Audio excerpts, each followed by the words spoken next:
Pues bien, amados hermanos, gracias por estar con nosotros, gracias por acompañarnos, incluso con las dificultades del internet y de la tecnología. Tenemos una hermosa manera de poder continuar y compartir la palabra de Dios, servirle a Él, estudiar de su palabra, meditar sobre la misma, ponerla en práctica y dar lo mejor de nosotros a nuestro Maestro. Hoy es un día especial para muchas personas. Tristemente, algunos solamente piensan en el día de hoy como el Día del Padre. Hoy es el día que felicitaré a mi papá. Hoy es el día que lo llevaré a comer. Hoy es el día que le haré una llamada. Y ciertamente los padres de familia merecen mucho más que eso, porque han dedicado mucho a cada uno de nosotros desde el momento antes de nacer. E incluso ahorita podemos ser adultos, hombres hechos maduros, grandes y adultos. Y aún así, nuestros padres velan por nosotros, cuidan de nosotros, piensan de nosotros.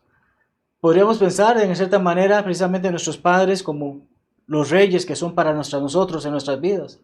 Algunos quizás no han hecho bien el trabajo, otros lo han hecho muy bien, pero hoy estaremos hablando de un tema muy interesante. ¿Por qué? El tema es titulado Un hijo del rey.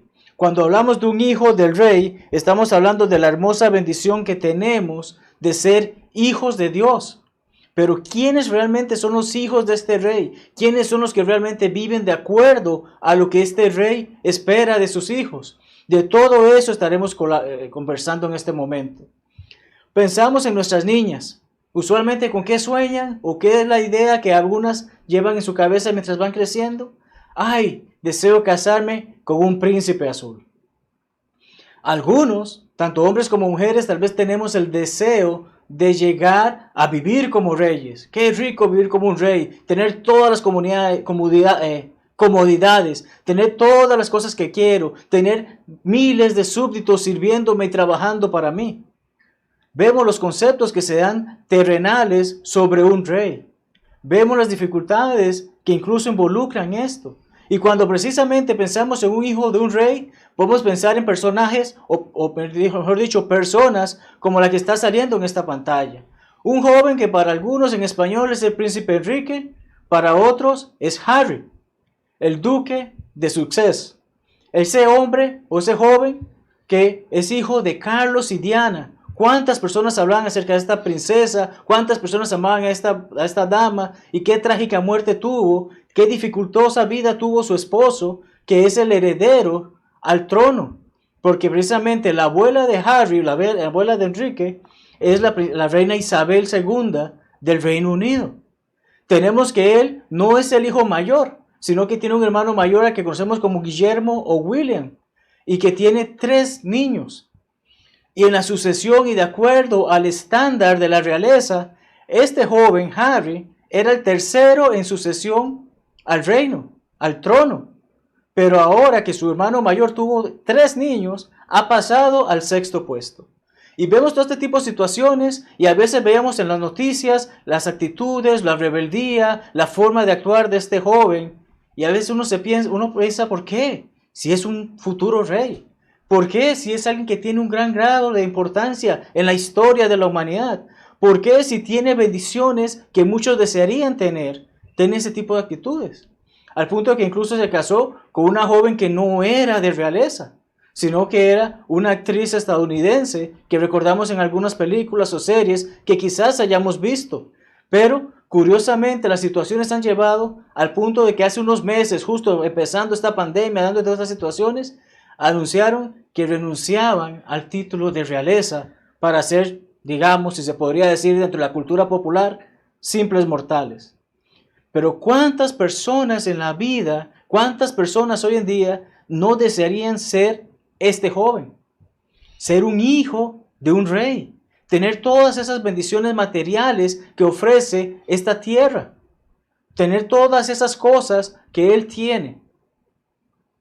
Muchos piensan así, pero hoy estaremos hablando de una gran promesa, de una gran bendición, precisamente una bendición que podemos separar en 3 palabras que empiezan con H, que nos ayudan a comprender que hay un rey mejor y que ese rey desea que seamos de su familia, que seamos descendientes de él. Y precisamente esas tres palabras son hermanos, hijos y herederos. Cuando hablamos de estas tres palabras, encontramos esto en el texto y les invito a que abran sus Biblias en Romanos 8, versículos 12 al 17. Romanos 8, 12 al 17 será precisamente el texto para nuestra lección del día de hoy. Empezamos entonces con la gran bendición de que somos hermanos. Hermanos. Aquí no estamos hablando de hermanos en Cristo, hermanos en la carne, hermanos. Comencemos a llamarnos como lo que somos, hermanos y hermanas. Sí, a través de Jesucristo somos hermanos y hermanas, pero dejémoslo allí. Veamos la hermosura de ser hermanos. Pablo a esos hermanos en Roma le escribe lo siguiente en los versículos 12 y 13. Dice así: así que hermanos, deudores somos. ¿Pero a quién le debemos? ¿A quién realmente tenemos esa deuda que pagar? ¿A quién le debemos un gran precio? ¿A la carne? No. ¿A la ley de Moisés? No. Se lo debemos a Jesucristo. Y Pablo claramente aclara aquí, dice, no a la carne para que vamos conforme a la carne. Si yo tengo una deuda con el mundo, estoy atrapado en el mundo. Tengo una deuda con el pecado, estoy atrapado con el pecado. Pero si no tengo esa deuda con ellos, no tengo que preocuparme por ellos, no tengo que buscarlos a ellos, no tengo que caer en sus redes. Porque si vivís conforme a la carne, moriréis. Ciertamente todos los que caminamos en esta tierra hoy en día, va a haber un día en que ya no caminemos en ella. Habremos pasado de esta vida, habremos muerto.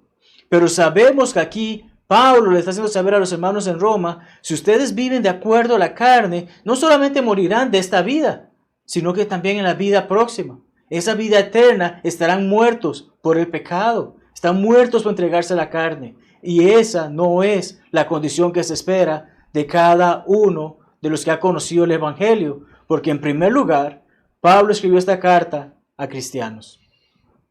Mas si por el Espíritu hacéis, mas si aprendiendo lo que el Espíritu inspiró a personas a escribir las Escrituras, hacéis, si vivéis de acuerdo a la palabra de Dios, morir las obras de la carne es lo que hacemos.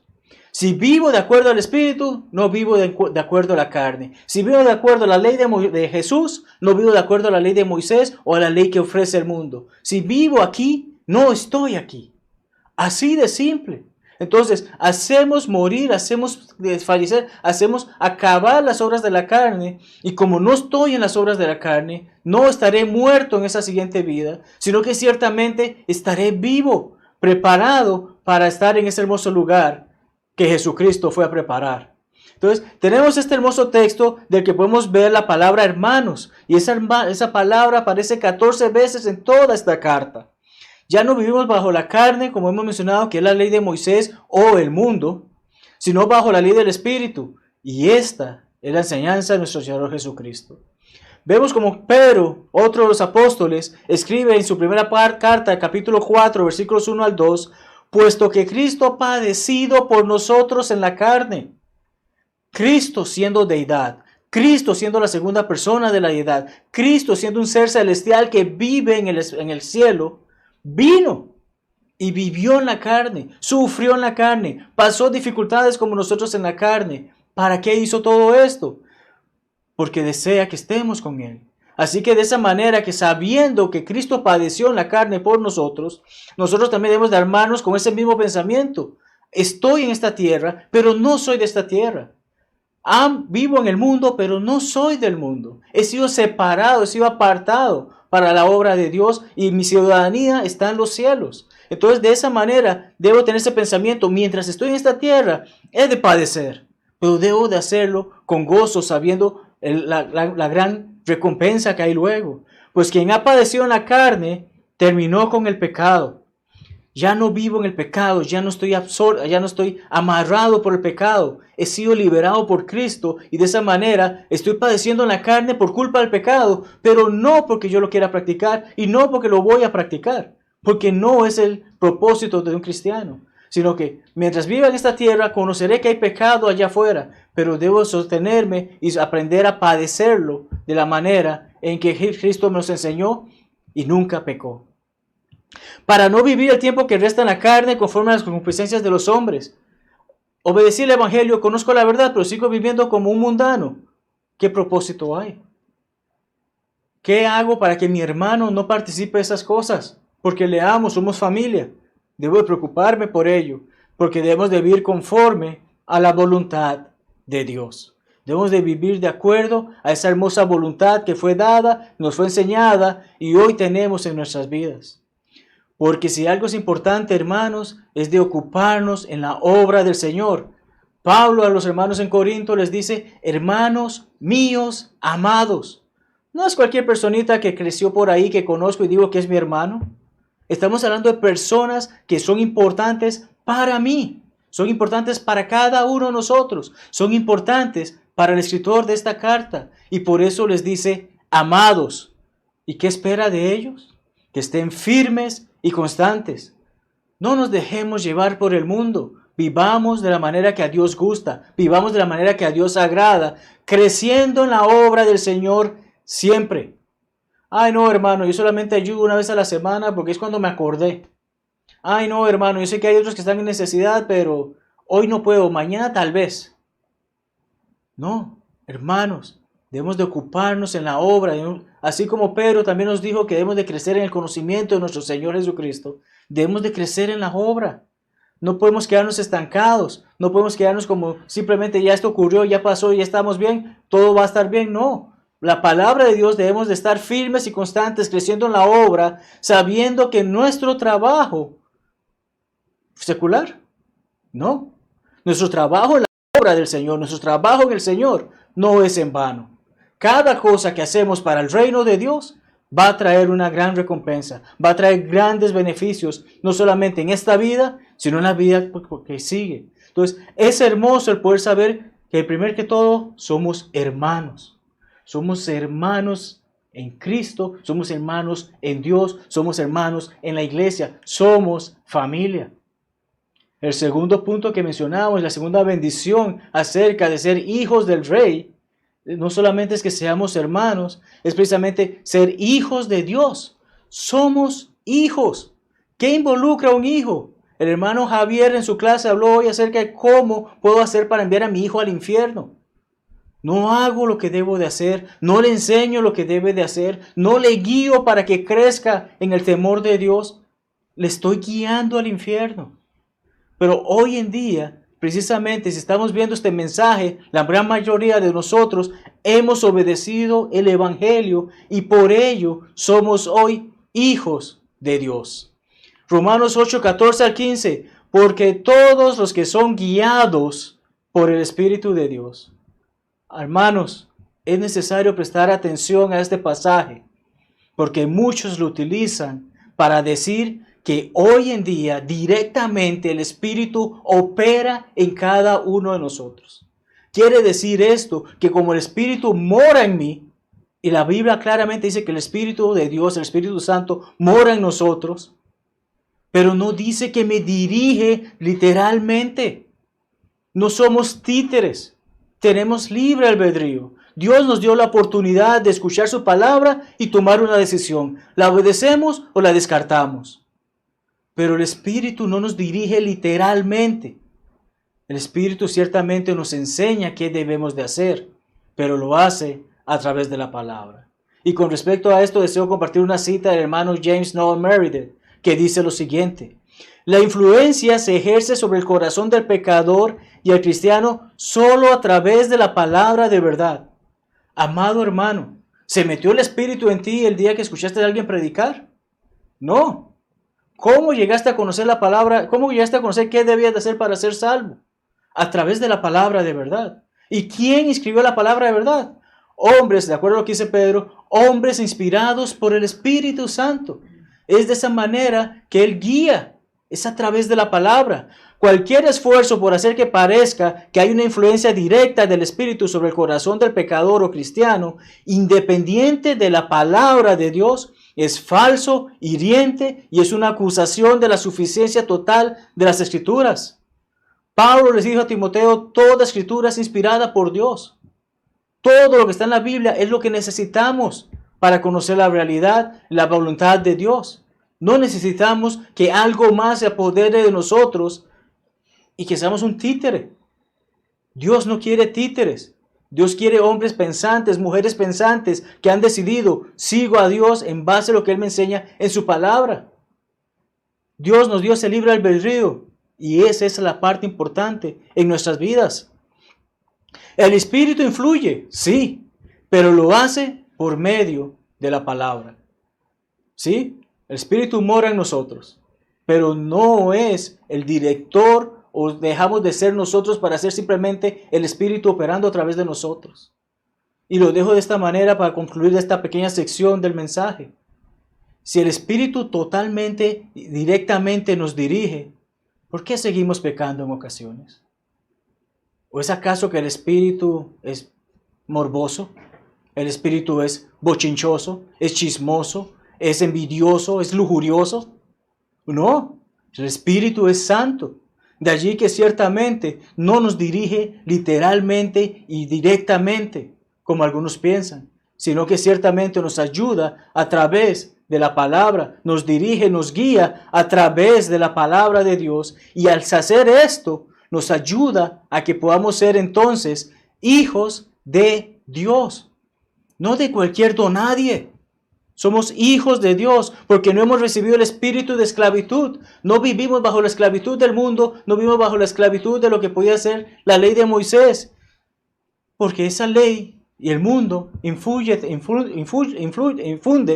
temor, sino que habéis recibido el espíritu de adopción. Y esta palabra adopción es hermosa. Y la vamos a ver en el siguiente pasaje con más detalle. Pero es hermoso saber que hemos recibido el espíritu de adopción por el cual decimos, Padre, Padre. No importa el idioma en que lo digamos, sea chino, tailandés, inglés. Podemos decir, Abba, Padre, Padre, Padre. Dios, eres mi Padre. No hay nadie más grande que tú. Soy tu Hijo. Tenemos esa hermosa oportunidad de darle honor al Padre de padres. No un día al año, no un día a la semana, sino cada día de nuestras vidas. Y Pablo utiliza palabras similares como las que usó con los hermanos en Roma para los hermanos en Gálatas. Vayamos a Gálatas 4, 4 al 5, dice, cuando vino el cumplimiento del tiempo, cuando se dio el momento en que tenía que venir, Dios envió a su Hijo, su gran Hijo, el primogénito, el Hijo amado, en quien tenía complacencia. Nacido de mujer, nacido bajo la ley. ¿Por qué? Porque debía dar fin a la ley, debía llevar a cabo que la ley se cumpliera, para que recibiese a los que estaban bajo esa ley.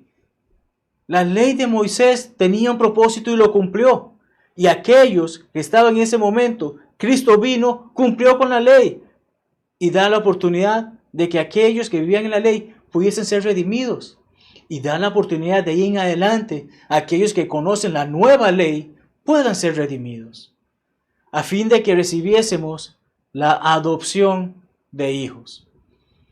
Hermanos, quizás muchos han escuchado una frase similar a padre no es el que tiene la relación sexual con esa mujer y la embaraza, sino padre es quien cría, padre es quien cuida de ese hijo, padre es quien alimenta, cuida, protege, provee para ese hijo.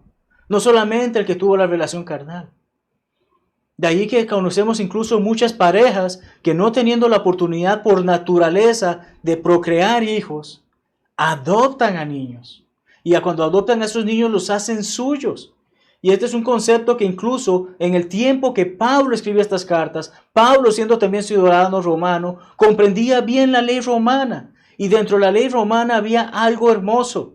A pesar de las dificultades, la ley romana decía, por adopción romana se entendían a los legisladores del derecho romano el acto solemne de prohijar hijos y nietos por medios legales, mediante adopción, en quienes antes no lo eran por naturaleza.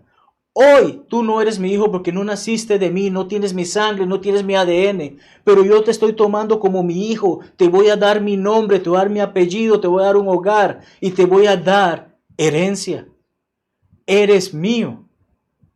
Esa es la adopción y ese era el concepto de la ley romana en ese tiempo, de la que estamos leyendo que efectivamente Pablo, tanto en Romanos como en Gálatas, nos está afirmando, somos adoptados por Dios. Ciertamente Dios es nuestro Padre en el sentido de que nos creó a su imagen y semejanza.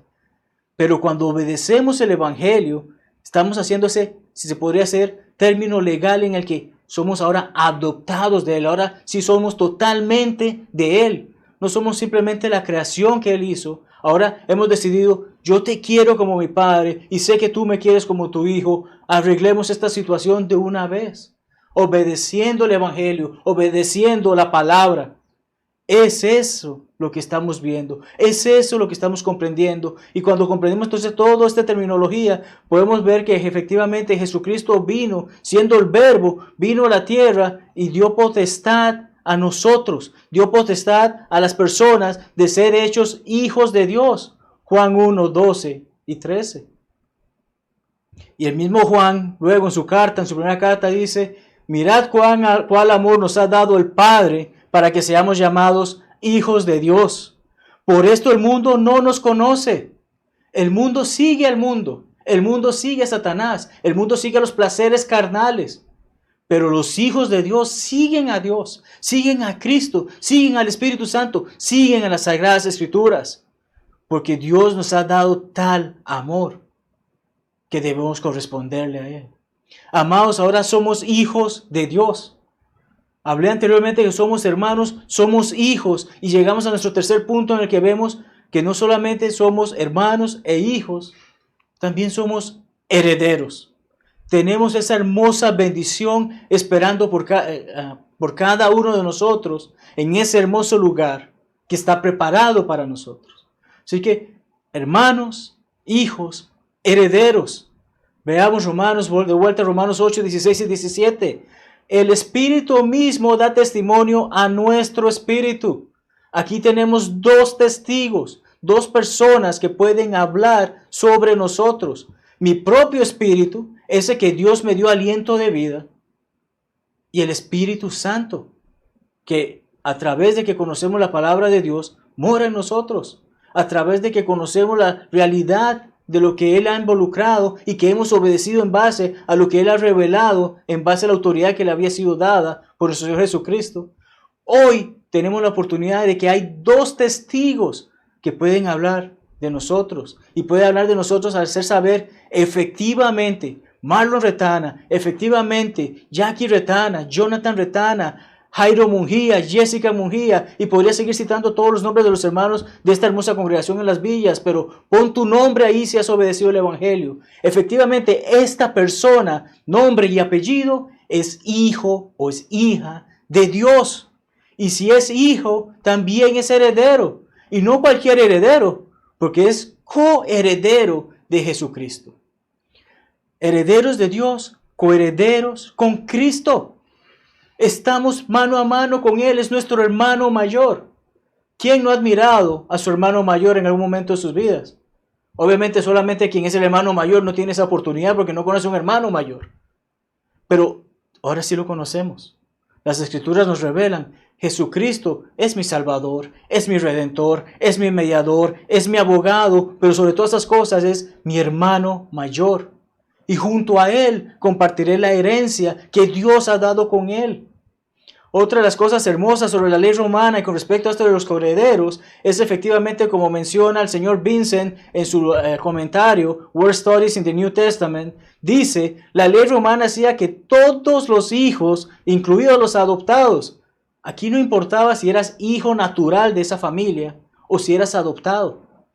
Cualquiera de los dos recibía lo mismo, recibía los mismos beneficios. Y vemos y recordamos cómo la ley judía decía, el primogénito recibe más que los otros. De aquí que efectivamente, como estamos leyendo, estamos viendo el Nuevo Testamento, la nueva ley es mejor que la ley de Moisés y que la vieja ley. Porque en la vieja ley se le daba preferencia al mayor. Aquí todos somos iguales. Y eso probablemente es lo que pasaba en la mente de Pablo, siendo inspirado al redactar estas cartas, hacernos saber, seremos coherederos con Jesucristo. Recibiremos esa misma bendición, esa misma herencia, estaremos con Él. ¿No les parece algo hermoso? ¿No les parece algo maravilloso?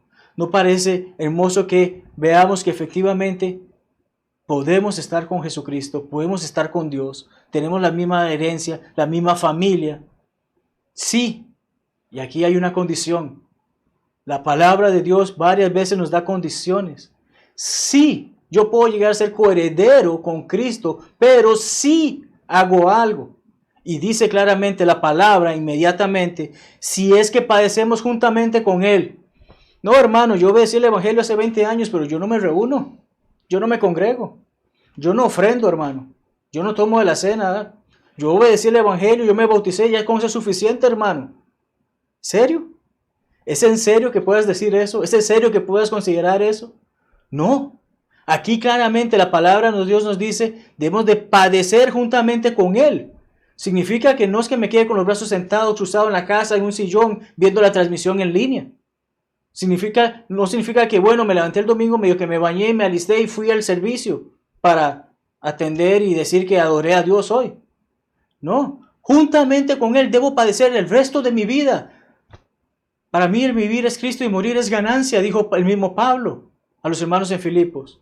Vemos la importancia de lo que estamos hablando. Debo padecer con Él para que juntamente con Él pueda ser glorificado.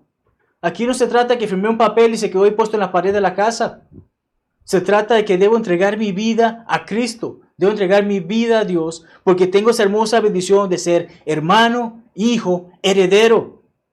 Y de esa misma manera vemos cómo nuestro Señor, preparándose para ese momento en que iba a ser entregado, ora al Padre, ora por los discípulos, ora por los apóstoles, ora por aquellos que van a escuchar de en base a lo que los apóstoles lleven, los discípulos lleven, y lo que ha venido generación tras generación, llevar el mensaje de la salvación. Y en el versículo 24, precisamente en esa oración en Juan 17 leemos, Padre, aquellos que me has dado, quiero que donde yo estoy también ellos estén conmigo. Esa hermosa bendición es la herencia que podemos compartir con Él. Él quiere que estemos con Él en ese hermoso lugar que Dios le ha dado. Quiere compartirlo con nosotros. Y eso es importante para todos los que estamos escuchando el momento de la palabra de Dios. Para que vean mi gloria que me has dado porque me has amado desde antes de la fundación del mundo, así como también nos ha amado a nosotros. Apocalipsis 21 tiene 2 versículos que uno enseña una bendición y otro enseña una maldición. 21, 7 y 8. El que venciere, el que siga adelante, el que continúe en la lucha, el que siga trabajando para el Señor, el que continúe padeciendo junto con Cristo, ese vencerá y heredará todas las cosas. Y qué hermosas palabras. Dios dirá, yo seré su Dios, Él es mi hijo. ¿No te llena de emoción? ¿No te llena de ánimo, de aliento, de fortaleza al saber, si sigo adelante y si sigo haciendo todo lo que esté adelante, voy a ver a Dios cara a cara y Él me dirá, yo soy tu Dios, y Él me dirá, eres mi hijo? Qué hermoso tener ese sentimiento. Qué hermoso cuando tenemos un Padre terrenal que nos dice, te amo, hijo, ven conmigo. Ahora, cuánto más que nuestro Padre Celestial lo diga y lo llegue a afirmar en ese hermoso momento cuando estemos cara a cara con Él. Tristemente, los cobardes, incrédulos, abominables, homicidas, fornicarios, hechiceros, idólatras, mentirosos, tendrán su parte en el lago de fuego y azufre, que es la muerte segunda. Hoy tengo la oportunidad de tomar una decisión. Hoy puedo decidir, quiero ser un hijo de Dios. ¿Cómo puedo hacerlo? Lo veremos en unos minutos. Pero es hermoso el saber que hoy puedo tomar la decisión para que cuando ese gran día llegue, pueda ser un vencedor. Pueda ser aquel que vea a Dios y saber que Él diga, yo soy su Dios, yo soy tu Dios, tú eres mi hijo. Concluyendo, hermanos, hemos visto en un breve pasaje de la palabra de Dios 3 hermosas bendiciones. Hijos, herederos, hermanos. Las 3 empiezan con la letra H, que curiosamente, como sabemos en nuestro idioma español, es muda. Pues son 3 palabras de peso con las que nos podemos identificar cada uno de nosotros. Somos hijos del Rey. Hubo un pueblo que tuvo la oportunidad de ser el hijo del Rey y rechazó al Rey. Y leemos sobre ese pueblo en el Antiguo Testamento, particularmente en 1 Samuel capítulo 8. Samuel, ya estando avanzado en edad, teniendo 2 hijos a los que incluso los hizo jueces, pero que no andaban de acuerdo a la palabra de Dios, o no hacían las cosas correctas porque se entregaron a la avaricia, a los sobornos y a pervertir el derecho que se les había dado, lleva a esta situación en que el pueblo de Israel ve otros pueblos y quiere hacer tal como leemos en pantalla. He aquí, tú has envejecido, tus hijos no andan en tus caminos, por tanto, constitúyenos, danos, ponnos un rey ahora, que nos juzgue como tienen las otras naciones. Hermano, si su vecino se dedica al narcotráfico y tiene una mansión, usted le va a decir a Dios, yo también voy a dedicarme al narcotráfico porque quiero una mansión como él. Ellos tenían lo mejor que podía tener cualquier persona, porque tenían el verdadero rey con ellos, el verdadero rey que los tomó y los tomó como su pueblo. Pero no agradó a Samuel esta palabra que dijeron, danos un rey que nos juzgue. Y va y consulta a Dios. Jehová le responde y le dice, oye la voz del pueblo, porque ellos no te han desechado a ti. Samuel, no te lo tomes personal, no es contigo. Ellos a quien han rechazado es a mí, a Jehová, para que no reine sobre ellos. Ellos han rechazado al mejor rey que cualquier persona puede tener. Han rechazado ser hijos de ese hermoso rey. Siempre recuerdo las hermosas palabras de mis hermanos Garland y Corinne Elkins. Estando en la escuela, siempre escribían tarjetas a los estudiantes. Y no se referían como señor y señora Retana, o hermano y hermana Retana. Ellos comprendían el valor de la palabra de Dios, el valor de la relación que tenemos con Dios, y siempre escribían príncipe y princesa Retana. Y así escribían a cada hermano que le escribían. Piensa en eso, somos hijos del rey. Y como hijos del rey somos príncipes y princesas. ¡Qué hermoso saber eso! Pero las personas rechazaron a Dios. Dios le hace saber a Samuel, adviérteles qué pasará cuando tengan un rey. Pero a ellos no les importó. No quisieron oír la voz de Samuel y insistieron, no, sino que habrá rey sobre nosotros. Nosotros seremos también como todas las naciones y nuestro rey nos gobernará. ¿Quién gobierna tu vida hoy en día, amado hermano y amigo? ¿Quién es el que tiene control sobre ti en estos días? ¿Quién es el que tiene control sobre ti ahora? ¿Es Dios? Espero que así sea, hermano, porque deseo que contestes esta pregunta. ¿Eres un hijo de Dios? ¿Coheredero de Cristo? ¿Eres ese tipo de persona? ¿Eres ese tipo de... ¿Coincides con esa descripción? Y si no, ¿por qué no? Porque Dios te ha ofrecido la mano. Dios te ha ofrecido la invitación. Jesucristo la ofrece constantemente. Y eso hacemos ahorita. Hoy puedes ser un hijo de Dios si has obedecido el Evangelio. Si no lo has obedecido, ¿qué necesitas saber? Que escuchas la palabra de Dios ser predicada, que crees que Dios efectivamente es quien es y galardona a aquellos que le buscan, que estás dispuesto a arrepentirte y confesar tus pecados en el sentido de que comprendo que ya esto no lo debo de hacer más y por lo tanto tengo que dejarlo de lado, ya no forma parte de mi mente, no forma parte de mi vivir, ya no tiene lugar en mi corazón. De ahí que me arrepiento todo eso y decido que voy a confesar efectivamente que Jesucristo es el Hijo de Dios, que es efectivamente ese que murió en la cruz por ti y por mí. Y haciendo esa confesión, también entonces puedo comprender que puedo ser inmerso en las aguas para representar la muerte, sepultura y resurrección de mi Señor Jesucristo y entonces ser agregado o añadido a su iglesia, a la iglesia del Señor, a la iglesia de Cristo, por Él mismo y no por nadie más. Si ya has hecho todo eso, efectivamente eres un cristiano. Pero así como leemos esta carta, originalmente fue escrita también a cristianos. No fue escrita a pecadores. No fue escrita a personas que no conocían la verdad del Evangelio, ya la habían obedecido. Pero puedes ser un hijo del Rey si haces lo que Dios quiere. Y si comprendes que así como si te has equivocado, Dios desea perdonarte y que regreses a Él. Pero tienes que confesarle a Él esas faltas porque Él es fiel, justo y bueno para perdonar a quienes confesamos nuestros pecados y nuestros errores. Sea cual sea la situación, hermanos, queremos invitarlos precisamente a que entonemos un himno de invitación, el cual está siendo dirigido por nuestro hermano Jonathan, y al finalizar estaremos orando. Dios me los bendiga ricamente. Este es el día que el Señor nos dio. Seré feliz y le adoraré.